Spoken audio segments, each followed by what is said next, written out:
আসসালামু আলাইকুম। আমি তারানাস ডায়েরিতে আপনাদের সবাইকে জানাই আবারও স্বাগতম। আলহামদুলিল্লাহ, আল্লাহর অশেষ রহমতে আমরা সবাই অনেক ভালো আছি। আশা করি আপনারাও সবাই অনেক ভালো আছেন। সকালবেলা ঘুম থেকে উঠে কত বড় একটা বিপদ হচ্ছিল আজকে। ঘুম থেকে উঠেই দেখি আমাদের কিটি বারিন্দার মধ্যে একটা সাপের বাচ্চা নিয়ে আসছে। বাচ্চা না, বড় সাপই, চিকন লম্বা একটা সাপ নিয়ে আসছে। তো আইজার বাবা তাড়া করছে, তারা খেয়ে ও আবার এই আমাদের ক্ষেতের মধ্যে নিয়ে আসছে ওরে।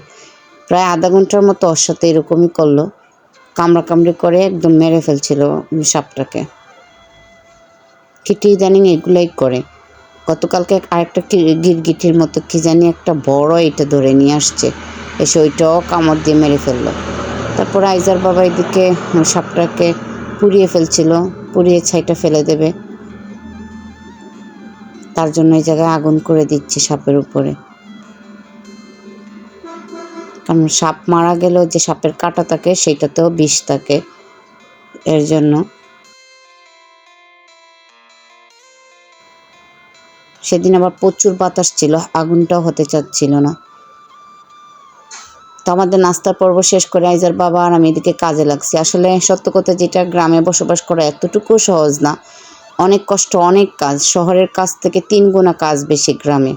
শহরে আমরা কি করতাম, সকালে উঠতাম, নাস্তা করতাম, বাচ্চাদের স্কুলে নিয়ে যেতাম, আসতাম, রান্নাবান্না, ঘর গুছানো, শেষ, এই তো কাজ শেষ। কিন্তু গ্রামে খুঁজে খুঁজে বের করতে হয়, এই জায়গায় ওইটা আছে, ওই জায়গায় ওইটা আছে, এগুলো করতে হবে। এগুলো কমপ্লিট না করলে বাড়িটাও ঠিক থাকে না। তো যাই হোক, প্রায় 2-3 সপ্তাহ হয়ে গেছিলো এই জায়গাটা আমার ঝাড়ু দেওয়া হয় নাই। বৃষ্টি ছিল, বাতাস ছিল, আর অনেকগুলো বাঁশের পাতা পড়ছে এই জায়গায়। আর আমার শাশুড়ির ঘরের উপরের অংশটা চেঞ্জ করছেন, এর জন্য টিন আর এই কাঠের টুকরাগুলো বের হয়েছে ওই জায়গা থেকে। তো এগুলো আবার এই জায়গায় রাখা হয়ে গেছে। তো এই জায়গায় আবার ছিল আমাদের সেই খড়ের ঘরটা, মানে কাঠের ঘর যেটা ছিল রান্না করার, তো সেইটা আমি আবার সরিয়ে ফেলেছিলাম, সেই ভিডিও আছে। এই জায়গাটা আমি খালি রেখেছিলাম যাতে এই জায়গায় গাছগুলা, ফুল গাছগুলো লাগানো যায়, তাহলে দেখতে একটু বাড়িটা সুন্দর লাগবে। কারণ আমাদের গেট থেকে গেট খুললেই ফার্স্টে এই অংশটুকুই চোখে পড়ে। তো এই জায়গায় আসলে মিস্ত্রিরা এই জায়গায় রাখছে, তো এর জন্য আর কেউ সরাতে পারে নাই। তো আইজার বাবা আর আমি আজকে এগুলো সরাচ্ছিলাম আর এই জায়গাটা পরিষ্কার করছিলাম।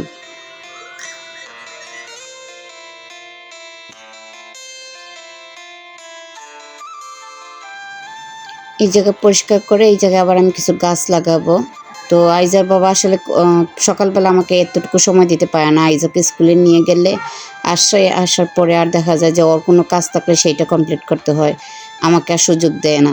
তো আজকে বলছি এই কাজ না করলে না হবে, দেখতে এত খারাপ লাগে ঘরটা, বাড়ির এই অংশটুকু। তো আমার সাথে লাগছেও। আবার আমি কোনো কাজে যদি নিচ থেকে লাগে তাহলে ও দৌড়াইয়া সেটা করে ফেলে, কারণ ও জানে আমি এটা শেষ করেই ছাড়বো, এর জন্য। তো যাই হোক, ও করছিল আর আমি এদিকে সোয়াদকেও দেখছিলাম আর ওকেও কিছু কিছু হেল্প করছিলাম, দুজন মিলেই কাজটা করছি। এই জায়গাটা আমি একদম পরিষ্কার করে ফেলবো, আমার ইচ্ছা। এই জায়গা আসলে তেমন কোনো আলো বাতাস লাগে না। যে আমাদের পাশের বাড়ির যে বাঁশের গাছগুলো, সেগুলোর জন্য আমাদের বাড়িতেও তেমন একটা, আমরা যে অংশতে আছি বর্তমানে, ঘরের উপরে রোদ লাগে না, আবার এই সাইডটাতে রোদ লাগে না। এই সাইডে আবার রোদ লাগলে একদম বাড়িটা ঝরঝরা, বাকি অংশটুকু খুব সুন্দর হয়েছে। তো এগুলো পরিষ্কার করছিল আর আইজা বাবা বলতেছিল, মনে আছে প্রথম যখন এই বাড়িতে আসছিলে এই জায়গায় কি উঠানে আসতে না, কিছুক্ষণ পর পর শুধু জ্ঞান জ্ঞান করতে, কোথায় নিয়ে আসছো, তোমার কান্না চলে আসতো। হ্যাঁ, সত্যি এইটা, যে ফার্স্টে যখন এই বাড়িতে আসছিলাম আমি, এই যে আমাদের লটকন গাছটা আছে, যে আমাদের বুগি গাছটা আছে, যে আমাদের লটকন গাছটা আছে, সেই লটকন গাছের নিচেও আমি আসতে পারতাম না। বাড়িটা একদম স্যাঁতস্যাঁতে ছিল, বাড়িতে তো তেমন কেউ আসলে থাকতো না, কেউই থাকতো না, বাড়িটা খালি ছিল। আমি তো আরেকটা পর্বে বলছিলাম, আমার শাশুড়ি শ্বশুর মাস বৎসর পর পর আসতেন, 15 দিন 20 দিনের ঊর্ধ্বে ওনারাও থাকতেন না এই বাড়িতে। তো আসছি যখন, তখন অনেক ভয় লাগতো। সন্ধ্যার পরে যদি কখনো আইজার বাবা দোকানেই গেছে, আমি একদম ভয়ে জড়সড় হয়ে যেতাম, আর বেশিরভাগ সময় লুকিয়ে লুকিয়ে কান্না করতাম, কারণ বাচ্চাদের অসুখ বিসুখ ছাড়তো না, সব কিছু স্যাঁতস্যাঁতে ছিল। আলহামদুলিল্লাহ, আল্লাহর অশেষ রহমতে এখন বাড়িটা অনেক সুন্দর হয়েছে, দেখতে ভালো লাগে। জানি না কতদিন এই বাড়িতে থাকবো, কারণ আমরা তো কোনো জায়গায় স্থির না, আমরা হচ্ছে অস্থির প্রাণী।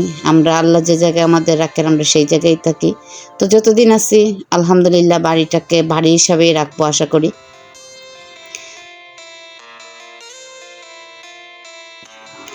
এদিকে আইজার বাবা সব কাজ শেষ করে ফেলেছে। আমি আসলে একটু একটু শুধু ওরে হেল্প করছি, পুরোটা আর হেল্প করা হয়নি আমার, ওই করছে সব কিছু।